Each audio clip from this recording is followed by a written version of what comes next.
નમસ્તે મિત્રો, હું છું આપની દોસ્ત કાજલ અને મારી ચેનલમાં આપ સૌનું ખૂબ ખૂબ સ્વાગત છે. મિત્રો, આજે અમે જઈ રહ્યા છીએ એક ખૂબ જ પ્રાચીન એવા તીર્થની મુલાકાતે, જ્યાં વિરાજમાન છે 108 પાર્શ્વનાથમાંના એક પાર્શ્વનાથ ભગવાન. હવે અમે લોકો જઈ રહ્યા હતા તો રસ્તામાં એક ખૂબ જ સુંદર ડુંગર મને દેખાયો. આપ મારી પાછળ જોઈ શકતા હશો.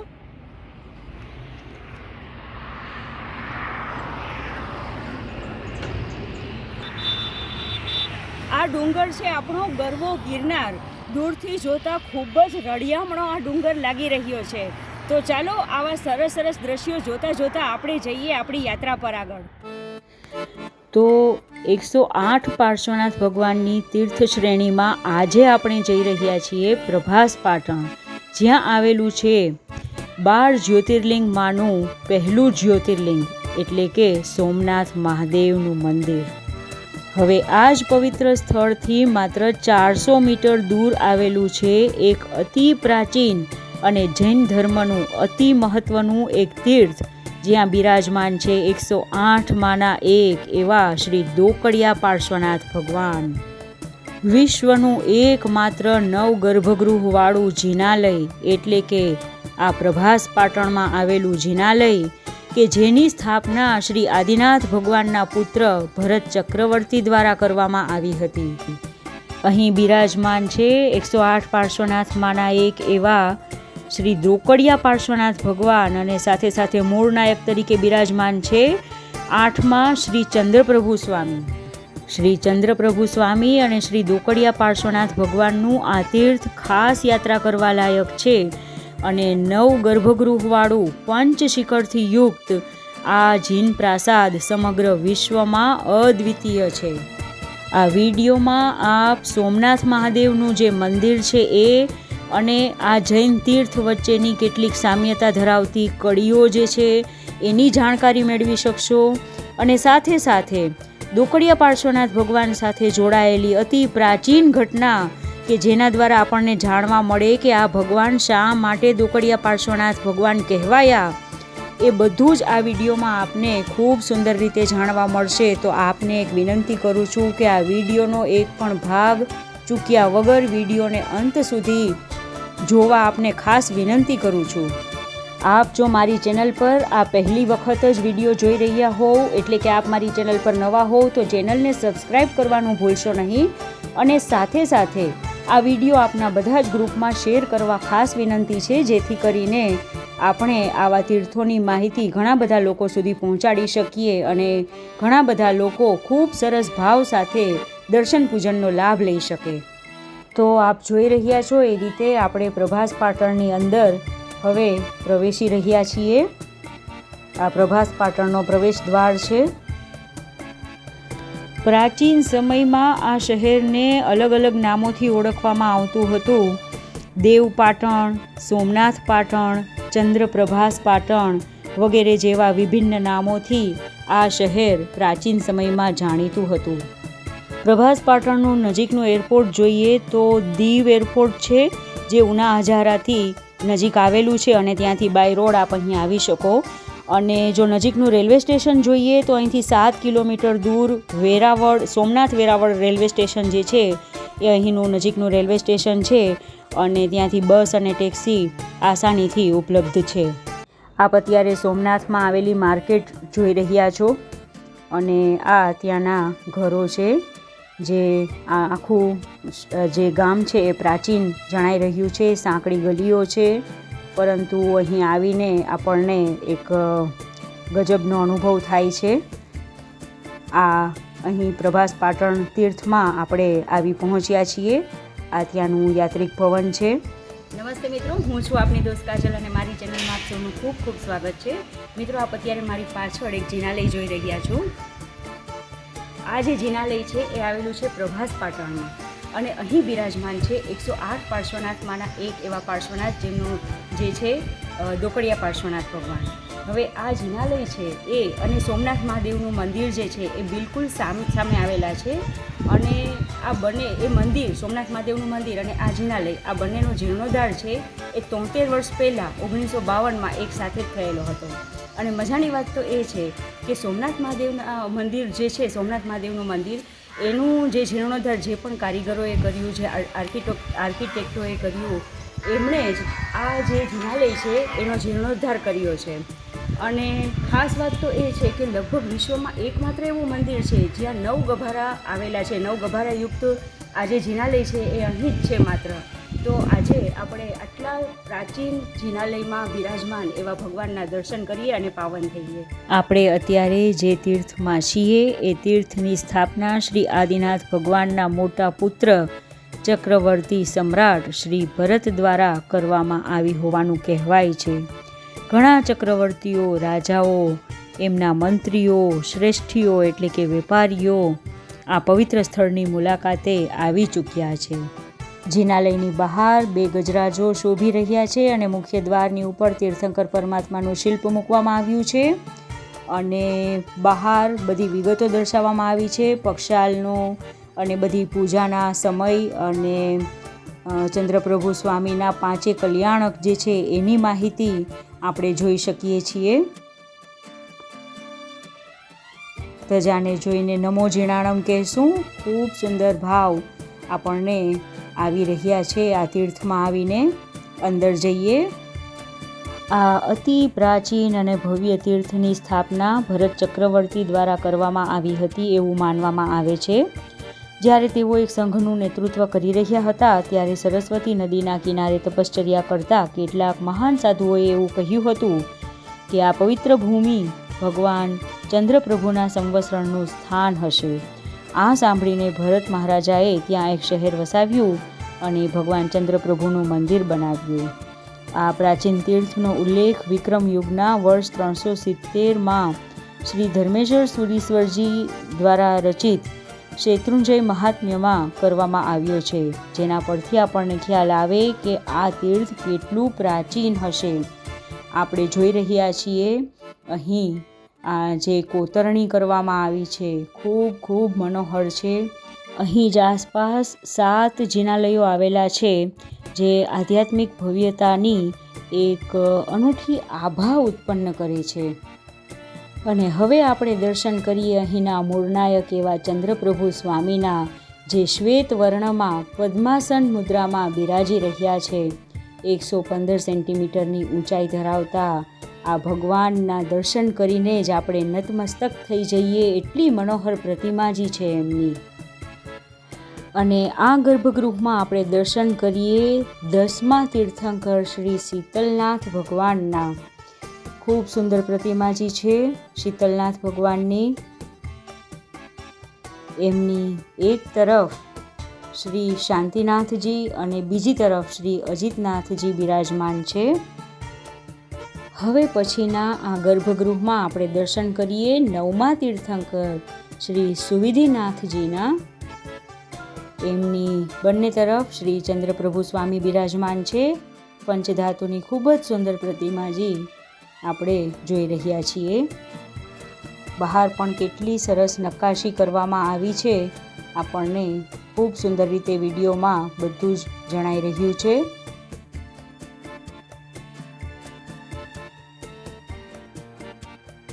ગર્ભગૃહની બહાર સ્તંભો પર ખૂબ સુંદર નક્કાશી અને ગોલ્ડન કલરથી શોભા ખરેખર વધી રહી છે.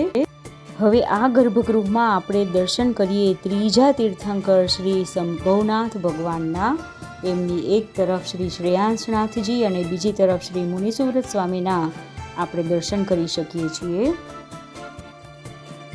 અને હવે પછીના ગર્ભગૃહમાં આપણે દર્શન કરી શકશું 23મા તીર્થંકર શ્રી પાર્શ્વનાથ ભગવાનના. એમની એક તરફ શ્રી અજીતનાથ ભગવાન અને બીજી તરફ શ્રી ચંદ્રપ્રભુ સ્વામી બિરાજમાન છે. મિત્રો, આ પવિત્ર સ્થાને જ શ્રી દેવેન્દ્ર સુરીશ્વરજીએ વિક્રમ સંવત 1264માં 5325 શ્લોકોમાં શ્રી ચંદ્રપ્રભુ સ્વામીનું આખું જીવન ચરિત્ર લખ્યું છે. મૂળનાયક ભગવાનની બીજી તરફના ગર્ભગૃહો જોઈએ તો હવે પછીના ગર્ભગૃહમાં 19મા તીર્થંકર શ્રી મલ્લીનાથ સ્વામીના આપણે ખૂબ સુંદર દર્શન કરી શકીએ છીએ, જેમની એક તરફ આદિનાથ ભગવાન અને બીજી તરફ શાંતિનાથ ભગવાન બિરાજમાન છે. હવે પછીના ગર્ભગૃહમાં 8મા તીર્થંકર શ્રી ચંદ્રપ્રભુ સ્વામી બિરાજી રહ્યા છે, જેમની એક તરફ નેમિનાથ ભગવાન અને બીજી તરફ અજિતનાથ ભગવાનના દર્શન કરી શકીએ છીએ.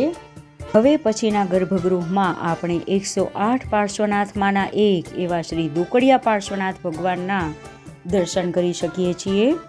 કથિરને પણ કંચન કરતા આ કરુણા મૂર્તિ 39 ઇંચ ઊંચા અને 31 ઇંચ પહોળાઈ ધરાવે છે. દિનને દિનેશ બનાવતા, દર્શન માત્રથી અદ્વૈતનો આનંદ આપતા આ દાદાના બિંબનો વર્ણ શ્યામ છે. દ્રમકના પણ દેદાર પલટી નાખતા આ પ્રભુજી પદ્માસને બિરાજમાન છે. ચાકરને પણ ઠાકોર કરતા આ જગત ઠાકોર મનોહર પરિકરથી પરિવરેલા છે અને 9 ફણાથી અલંકૃત છે. હવે આપણને સહજ પ્રશ્ન થાય કે આ ભગવાન શ્રી દોકડિયા પાર્શ્વનાથ તરીકે કેવી રીતે પ્રખ્યાત થયા, તો એ વિશે જોઈએ. એક ભાગ્યશાળી મહાનુભાવ રોજ આ પ્રભુજીની પ્રથમ પૂજાનો લાભ લેતા. પ્રભાતમાં પૂજા કરવા ભગવાન પાસે પહોંચતા ત્યારે પ્રભુની પલાઠી પરથી એક દોકડો એટલે કે તે સમયનું નાણું એને પ્રાપ્ત થતો હતો. આ દોકડાથી તેનો જીવન નિર્વાહ ચાલતો.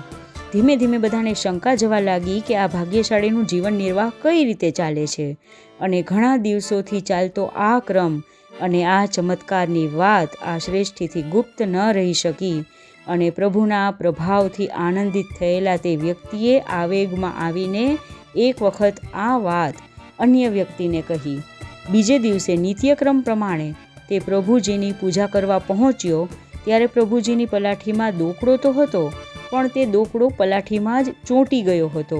તે દિવસે તે દોકડો પ્રાપ્ત થઈ શક્યો નહીં, જે દોકડો આજે પણ પ્રભુની પલાઠીમાં મોજૂદ છે, જે પુણ્યશાળી વ્યક્તિઓ જ જોઈ શકે છે. આ રીતે આ ભગવાન દોકડિયા પાર્શ્વનાથ તરીકે જાણીતા થયા અને આ ભગવાન દાદા પાર્શ્વનાથના નામથી પણ પ્રખ્યાત છે. હે દોકડા દેનાર દોકડિયા શ્રી પારસનાથજી, મુજ દુખડા હરનાર દોકડિયા બનો ને નાથજી. પ્રભાસ પાટણ 9 ગભારે બેસણા ભવતારણા, શ્રી દોકડિયા પ્રભુ પાર્શ્વને ભાવે કરું હું વંદના, ભાવે કરું હું વંદના. હવે પછીના ગર્ભગૃહમાં બિરાજમાન છે આપણા પ્રથમ તીર્થંકર શ્રી આદિનાથ ભગવાન, અને એમની એક તરફ બિરાજમાન છે મહાવીર સ્વામી અને બીજી તરફ ચંદ્રપ્રભુ સ્વામી બિરાજમાન છે. અહીં આપણે જ્વાલા યક્ષિણીના દર્શન કરી શકીએ છીએ અને અહીં આપણે ભગવાનના સંવત્સરણના દર્શન કરી શકીએ છીએ. અહીં આપણે શ્રી ગિરનાર તીર્થ, આબુ તીર્થ, અષ્ટાપદ તીર્થ વગેરે જેવા તીર્થોના દર્શન કરી શકીએ છીએ. મિત્રો, વિક્રમ યુગની પ્રથમ સદીમાં મલ્લેચ્છ રાજાઓએ આક્રમણ કર્યું તે સમયે વલ્લભીપુર મંદિરથી હવાઈ માર્ગે અંબિકા દેવી વગેરેની મૂર્તિઓ અહીં લાવવામાં આવી હતી. કલિકાલ સર્વાજ્ઞા હેમચંદ્રાચાર્યની સૂચનાઓ હેઠળ મહારાજ કુમારપાળે અહીં મંદિરો બંધાવ્યા. વિક્રમ યુગના વર્ષ 1666 પહેલાં શ્રી વિજયસુરીશ્વરજીના આશ્રય હેઠળ અહીં 5 વખત અંજન શલાકા અને મૂર્તિઓના એમની સ્થાપનાનો ઉત્સવ ઉજવવામાં આવ્યો હતો. અહીં આપણે શ્રી શંખેશ્વર પાર્શ્વનાથ ભગવાનના દર્શન કરી શકીએ છીએ. આ જિનાલયના ઐતિહાસિક પુરાવા આગળ જોઈએ તો વિક્રમ યુગના વર્ષ 1876 અને 2008માં આ જિનાલયનો ફરીથી જીર્ણોદ્ધાર કરવામાં આવ્યો હતો. અહીં આપણને આ બધું જોતા આ જિનાલયની પ્રાચીનતાનો ચોક્કસથી ખ્યાલ આવી શકે. અહીં આપણે શ્રી નંદીશ્વર દ્વીપના દર્શન કરી શકીએ છીએ અને અહીં આપણે શ્રી સમ્મેત શિખરજી તીર્થના દર્શન કરી શકીએ છીએ. ખૂબ પ્રાચીન બધું છે.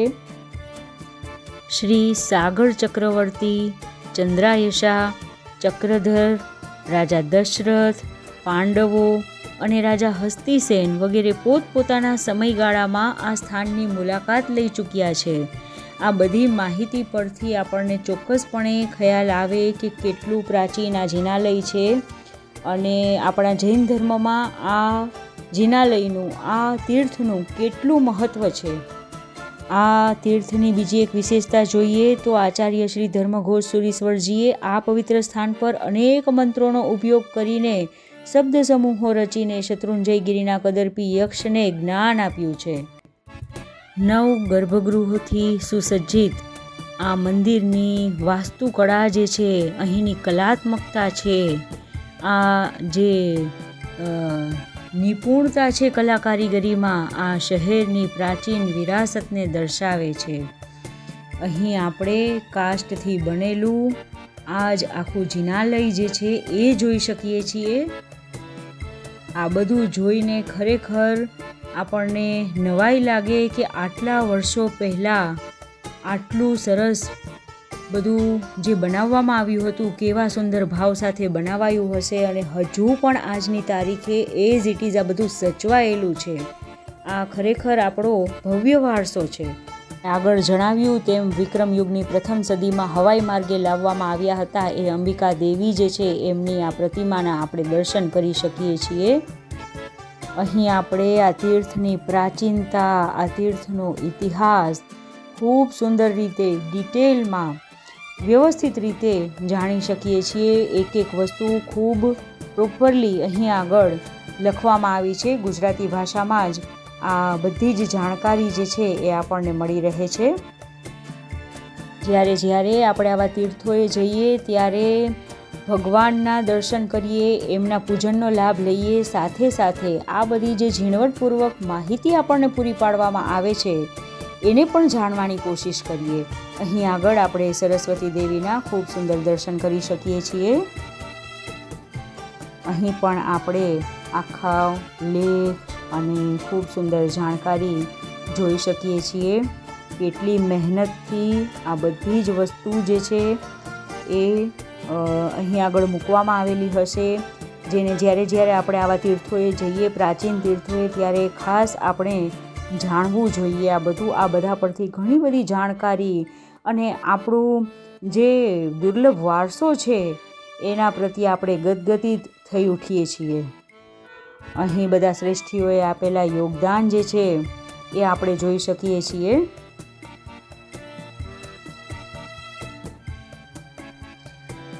નવ ગભારાવાળું એકમાત્ર આ જિનાલય, અને આ જિનાલયમાં આવેલો આ જે સભામંડપ છે આ ખૂબ જ અદ્ભુત છે. આટલો સુંદર સભામંડપ બીજે ક્યાંય આપણને જોવા મળતો નથી.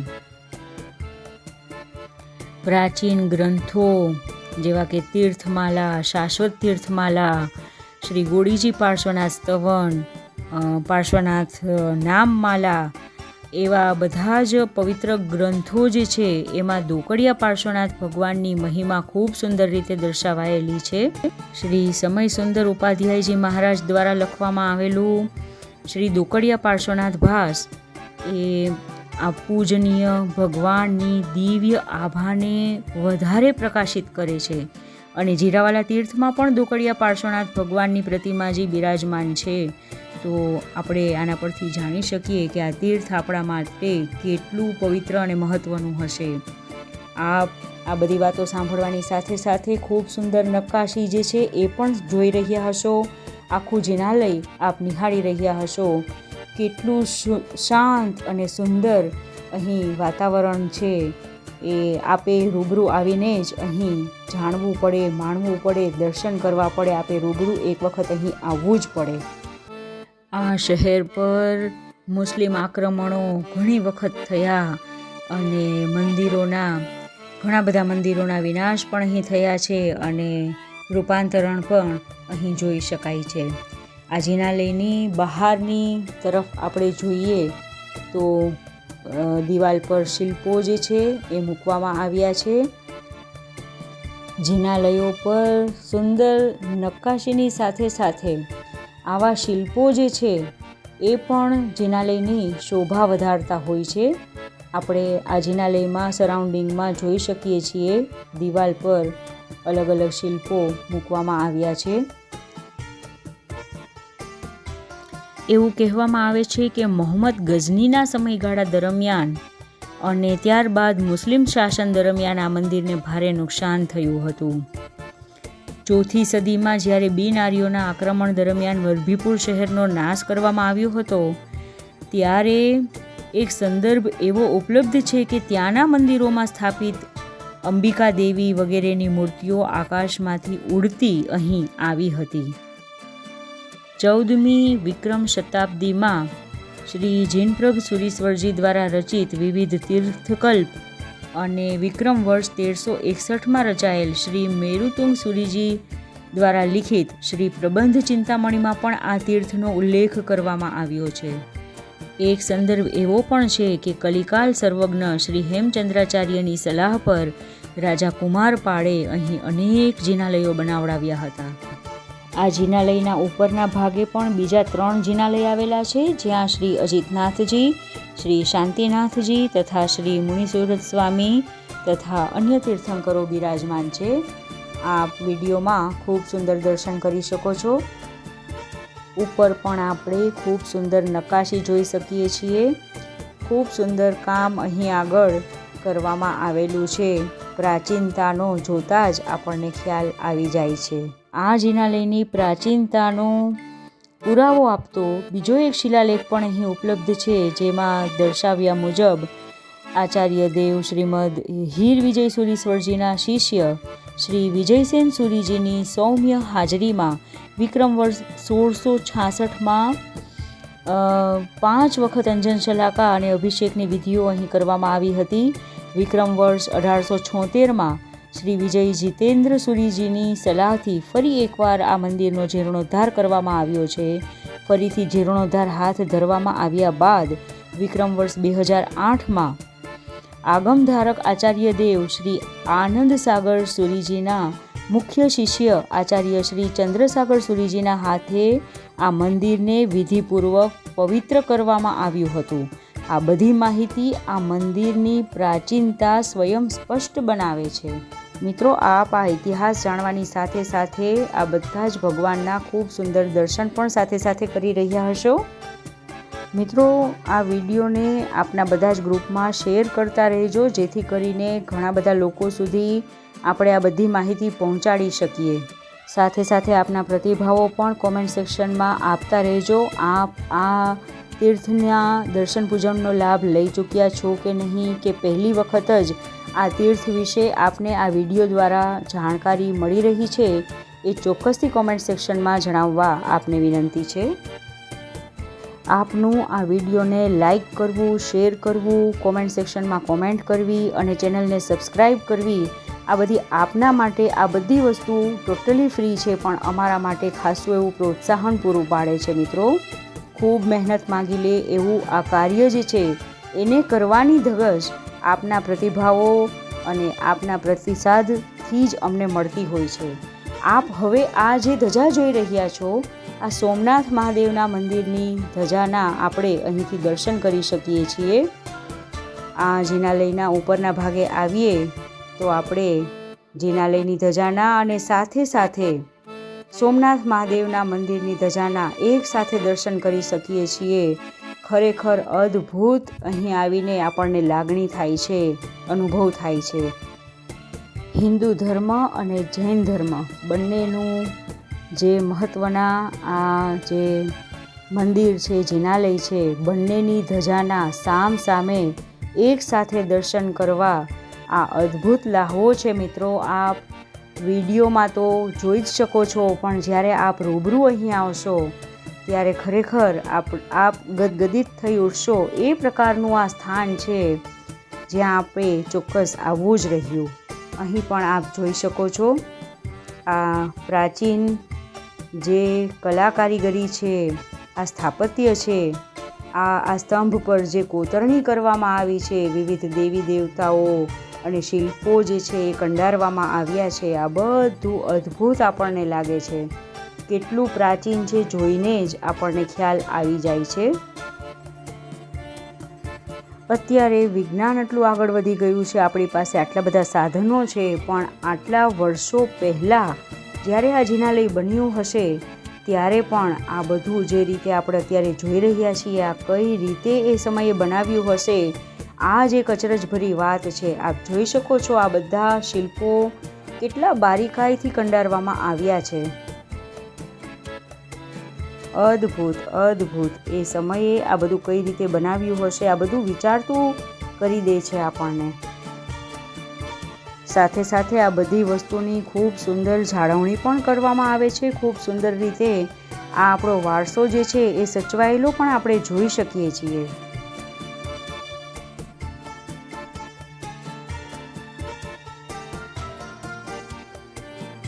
આપ ઉપર ઘુમ્મટમાં પણ જોઈ શકો છો કેટલા સુંદર શિલ્પો મૂકવામાં આવ્યા છે અને આ બધું ખૂબ સારી રીતે જાળવવામાં પણ આવ્યું છે. આ બધી કોતરણી શિલ્પો આ જે તે સમયની સંસ્કૃતિ અને ધર્મની ભાવનાને વિશેષ હૃદયકંપન આપે છે. આ બધું આપણા માનસપટ પર એક અનેરી છાપ ઉપસાવે છે. અહીંયા આવ્યા પછી, દર્શન કર્યા પછી, પૂજનનો લાભ લીધા પછી ક્યારેય પણ આ જે મેમરી છે એને ભૂલી નહીં શકો. હંમેશ માટે આપના દિલમાં આ તીર્થ જે છે એ વસી જશે.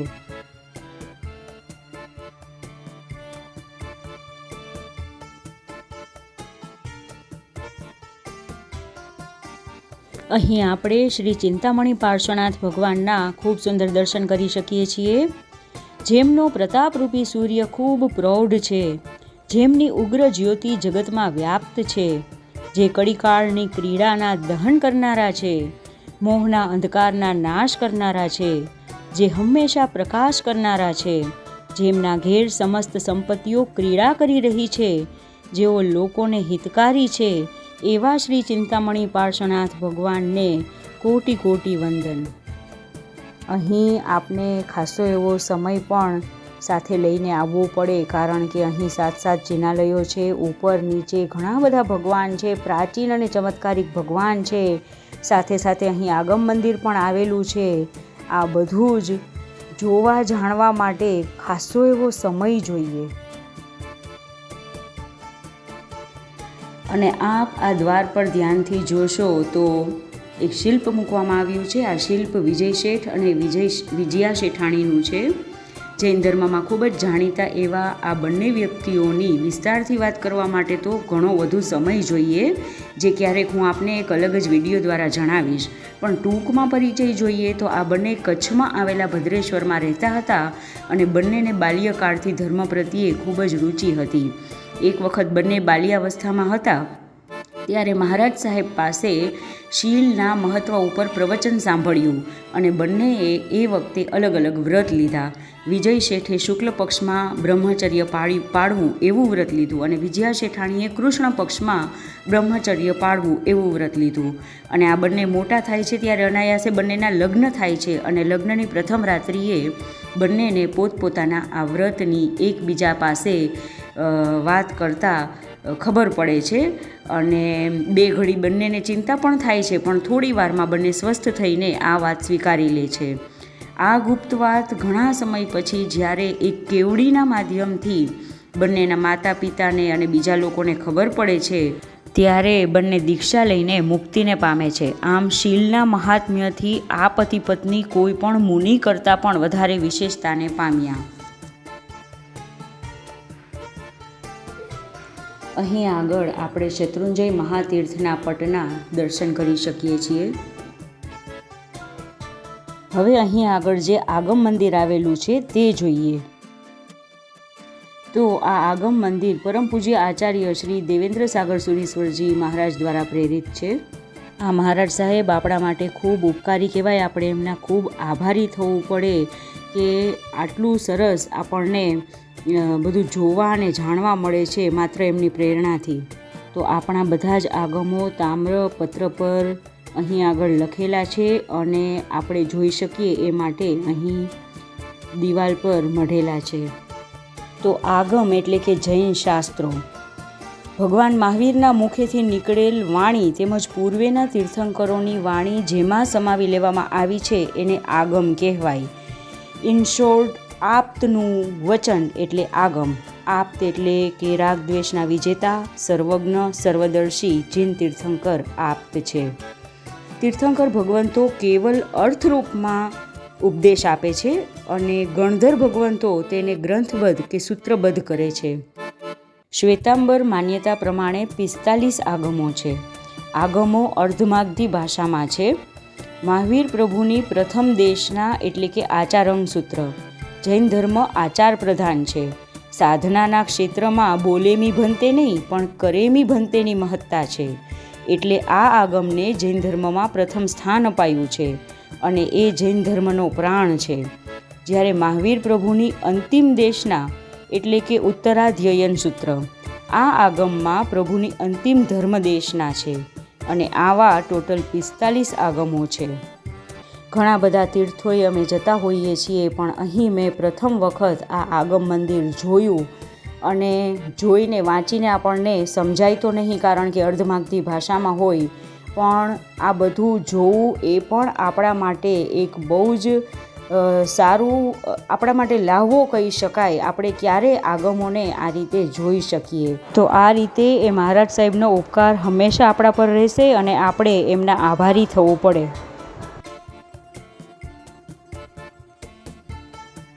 મિત્રો, આપને વિડીયો ગમતો હોય, અમારો આ પ્રયાસ ગમતો હોય તો આપના ગ્રુપમાં શેર કરતા રહેજો. અને આપ જ્યારે પણ અહીં આ તીર્થના દર્શન પૂજન માટે આવો, અહીંની મુલાકાતે આવો, ત્યારે આપ જોઈ શકો છો કેટલો સમય કાઢીને આપે આવવું પડશે. ત્યારે જ આપ આ બધું શાંતિથી ધ્યાનપૂર્વક જોઈ અને જાણી શકશો. તો હવે આપણે બીજા જે 4 જિનાલયો છે ત્યાં આગળ દર્શન કરીએ. ત્યાં જે 4 જિનાલયો છે એમાંનું એક આદિનાથ દાદાને સમર્પિત છે, એક જિનાલય અજીતનાથ ભગવાનનું છે, એક મલ્લીનાથ ભગવાનનું છે અને એક મહાવીર સ્વામીનું જિનાલય છે. તો આ બધા ભગવાનના દર્શન કરીએ. સાથે સાથે પ્રભાસ પાટણમાં આચાર્ય હેમચંદ્રાચાર્યે જે સોમનાથ મહાદેવની સ્તુતિ કરી હતી, આ પણ આપણી એક ગર્વ લેવા જેવી અને રોચક વાત છે. એમાં આપણા આચાર્ય ભગવંતની દૂરંદેશિતા કેટલી બધી છે એ આપણને ક્લિયરલી દેખાઈ આવે. તો આ આખો બનાવ હું આપની સાથે શેર કરવા ઈચ્છું છું. તો અહીંનો જે રાજા હતો સિદ્ધરાજ જયસિંહ, એ મહાપ્રતાપી હતો અને પંડિતોનો રસિક હતો. તે રાજાની રાજધાનીમાં આચાર્ય હેમચંદ્ર આવી પહોંચ્યા. હાથી ઉપર બેસીને એકવાર જે રાજા હતા સિદ્ધરાજ જયસિંહ એ ફરવા નીકળેલા અને રસ્તામાં આ પ્રતાપી પુરુષને એટલે કે હેમચંદ્રાચાર્યને જોયા. રાજાએ પોતાનો હાથી ઊભો રાખ્યો અને નિખાલસ ભાવે નમ્રતાપૂર્વક એમને કહ્યું કે મુનિરાજ, આપે તો ભલું પાટણ શોભાવ્યું. દર્શન કરીને કૃતાર્થ થયો છું. કંઈક કહેવાની વિનંતી કરું તો ધીટ તો નહીં જ ગણાવું. આપની વાણી શુદ્ધાનો સ્વાદ ચખાડશો? તક મળતા જ આ દક્ષ પુરુષ એટલે કે હેમચંદ્રાચાર્ય બોલ્યા કે સિદ્ધરાજ, આ તારા ગજરાજને અશંકપણે આગળ ને આગળ ચલાવ. પૃથ્વીને ધારણ કરનારા દિગ્ગજો ભલેને ખળભળે, સમસ્ત પૃથ્વીને તે પોતે જ ધારણ કરી છે, એથી એ દિગ્ગજોની પરવા પણ કોને છે? આ સાંભળતા જ ચતુર અને મર્માગના રાજા ખૂબ સંતુષ્ટ થયો. ત્યારથી આચાર્ય રાજસભામાં રોજ જઈને રાજા સિદ્ધરાજનો પરિચય કરવા લાગ્યા અને આ રીતે તે બંને વચ્ચે ગાઢ મૈત્રી જામવા લાગી. રાજા અને આચાર્ય એ આ બંને વચ્ચે ધર્મગોષ્ઠી, જ્ઞાનગોષ્ઠી આવું બધું ચાલ્યા જ કરતું. રાજાના દરબારમાં અનેક કવિઓ, ચારણો, બંદીઓ બહારથી આવતા. તે દરેકને હેમચંદ્રાચાર્ય સંતોષાવતા. આથી રાજા અને આચાર્યની યશોગાથા સર્વત્ર ગવાવા લાગી. એકવાર સિદ્ધરાજને દેશાટનનો સંકલ્પ થયો. તેણે ધાર્યું કે સોમનાથ, ગિરનાર અને શત્રુંજયની યાત્રાએ જઈ આવું તો સારું. પછી પાટણથી એક મોટો સંઘ નીકળ્યો, જેમાં હાથીઓ, ઘોડા, ઊંટ, બળદો અને વાહનોનો પાર ન હતો. રાજાએ આચાર્યને સુખાસનનો ઉપયોગ કરવા વિનંતી કરી, પણ પગે ચાલીને જ પ્રવાસ કરવાનો એમનો આચાર હોવાથી તેમ કરવા આચાર્યે ના કહી. સમુદ્રની જેમ ગાજતો સંઘ પ્રયાણો કરતો, પડાવ નાખતો ચાલવા લાગ્યો અને શત્રુંજય ગિરનારની યાત્રા કરી સુખપૂર્વક સોમનાથ પણ પહોંચી ગયો. સંઘે અને રાજાએ સોમનાથ ભગવાનની સેવા પૂજા કરી અને આચાર્ય ભગવંત પણ સોમનાથ ભગવાનની પૂર્ણ ભક્તિભાવથી સ્તુતિ કરવા લાગ્યા. આચાર્યે ગદગદ કંઠે શ્રી સોમનાથજીના મંદિરમાં જે શ્લોકો ઉચ્ચાર્યા તે આ પ્રમાણે છે. યત્ર તત્ર સમયે યથા તથા યોસી સોત્યભિધયા યયા તયા વિતદોષ કલુષઃ સચેદ ભવાન એક એક ભગવન નમોસ્તુ તે ભવ વિજાંકુરજનના રાગાદ્યો ક્ષયમુપાગતા યસ્ય બ્રહ્મા વા વિષ્ણુર્વા હરો જીનો વા નમસ્તસ્મૈ. અર્થાત ગમે તે સમયે, ગમે તે રીતે અને ગમે તેવા નામ વડે જે વિતરાગ એક જ છે તે તું હો, તો હે ભગવાન તને મારા નમસ્કાર થાઓ. સંસારની પરંપરાને વધારનારા, જેમના રાગ વગેરે દોષો ક્ષીણ થઈ ગયા છે એવા બ્રહ્મા હો, વિષ્ણુ હો, મહાદેવ હો કે જીન હો, ગમે તે હો, તમને નમસ્કાર થાઓ. એક જૈન આચાર્યે, અને તેમાંય તે જમાનાના સંભવતઃ સૌથી મહાન જૈનાચાર્ય કલિકાલ સર્વજ્ઞા હેમચંદ્રાચાર્યે રચેલ આ મહાદેવ સ્તોત્ર તેમની અનુપમ દાર્શનિક દ્રષ્ટિનું દ્યોતક છે. અહીં આગળ શ્રી ચક્રેશ્વરી માતાજીનું મંદિર પણ આવેલું છે. અંદર જઈને ચક્રેશ્વરી માતાજીના દર્શન કરીએ. આપ અહીં આવશો તો ઘણા બધા તીર્થંકર ભગવંતો, દેવી દેવતાઓ, આ બધાના આપને દર્શન કરવા મળશે. સમય કાઢીને આવવું અને પૂજનનો લાભ શક્ય હોય તો ખાસ લેવો. આ જે માહિતી છે એ અહીં આગળ જે રહેવા જમવાની સગવડ છે એની માહિતી હતી. હવે અહીંથી રજા લઈને અમે લોકો જઈ રહ્યા છીએ. પ્રભાસ પાટણના આ અતિ પ્રાચીન એવા જિનાલયમાં ભગવાનના દર્શન કરીને ખરેખર અદ્ભુત લાગણી થાય છે. અને આ જે વિસ્તાર છે, આખો વિસ્તાર આપણને એક અલગ જ દુનિયામાં લઈ જાય એટલું સરસ અહીંનું વાતાવરણ છે. સાંકડી ગલીઓ, પ્રાચીનતા, સોમનાથ મહાદેવ અને આપણા આ 108 પાર્શ્વનાથમાંના એક એવા દુકડિયા પાર્શ્વનાથ ભગવાન, અને સાથે સાથે અન્ય તીર્થંકરો. આહાહા, આપે અહીં રૂબરૂ એક વખત મુલાકાત લેવી જ રહી. અને આ તરફ આવીએ તો આપણે 108માંના 5 પાર્શ્વનાથ ભગવાન આ તરફ આવેલા છે એની પંચતીર્થી પણ કરી શકીએ, જે અદ્ભુત લાહવો રહેશે. જેમાંના એક છે અજાહરા પાર્શ્વનાથ ભગવાન કે જે ઉના અજાહરામાં આવેલા છે. બીજા છે ચોરવાડી પાર્શ્વનાથ ભગવાન, અથવા તો એમને હસમુખા પાર્શ્વનાથ ભગવાન પણ કહેવામાં આવે છે, કે જે ચોરવાડ ગામમાં આવેલા છે. ત્રીજા છે નવપલ્લવ પાર્શ્વનાથ ભગવાન કે જે માંગરોળમાં આવેલા છે. ચોથા છે બડેજા પાર્શ્વનાથ ભગવાન કે જે બડેજામાં આવેલા છે. અને પાંચમા કે જે અત્યારે જેમના આપણે દર્શન કર્યા એ છે દોકડિયા પાર્શ્વનાથ ભગવાન કે જે પ્રભાસ પાટણમાં આવેલા છે. અને સાથે સાથે આ તરફ આવતા હોઈએ તો દીવમાં નવલખા પાર્શ્વનાથ ભગવાનનું પણ ખૂબ સુંદર અને પ્રાચીન જિનાલય છે. એમના દર્શન પૂજનનો લાભ પણ લઈ શકાય. અને આમાંના મોટા ભાગના ભગવાનના વિડીયોઝ મારી ચેનલ પર ઓલરેડી અપલોડ થઈ ચૂક્યા છે. અજાહરા પાર્શ્વનાથ ભગવાન, ચોરવાડી પાર્શ્વનાથ ભગવાન, દોકડિયા પાર્શ્વનાથ ભગવાનના આપણે અત્યારે દર્શન કર્યા, અને દીવમાં જે નવલખા પાર્શ્વનાથ બિરાજમાન છે એમનો વિડીયો પણ મારી ચેનલ પર અપલોડ થઈ ચૂક્યો છે. તો મારી ચેનલ પર આપ આ બધા વિડીયોઝ જોઈ શકશો, એની પૂરેપૂરી માહિતી મેળવી શકશો. તો આપના માટે આ તરફ આવવું ખૂબ જ સરળ રહેશે અને ઘણી બધી માહિતી આપ સુધી પહોંચી શકશે. તો આ બધા વિડીયોઝ આપને જોવા ખાસ વિનંતી કરું છું. અને આપને અમારો આ પ્રયાસ કેવો લાગે છે એ કોમેન્ટ સેક્શનમાં ખાસ જણાવવા માટે આપને વિનંતી કરું છું. અમારો આ જે કપરું કાર્ય છે એને આપના લાઇક, શેર અને સબસ્ક્રાઈબ કરવાથી ખાસું એવું પ્રોત્સાહન મળતું હોય છે. તો વિડીયોઝને શેર કરતા રહેજો. ચેનલને સબસ્ક્રાઈબ ના કરી હોય તો ચોક્કસથી સબસ્ક્રાઈબ કરજો. અને આપને વિડીયો ગમે તો લાઇક બટન પણ પ્રેસ કરજો. અને કોમેન્ટ સેક્શનમાં આપના પ્રતિભાવો પણ ચોક્કસથી જણાવશો. તો હવે અમે અહીંથી વિદાય લઈને જઈ રહ્યા છીએ એક નવી જ જગ્યાએ, નવા તીર્થની મુલાકાતે. તો મળશું નવા વિડીયોમાં. ત્યાં સુધી આવજો.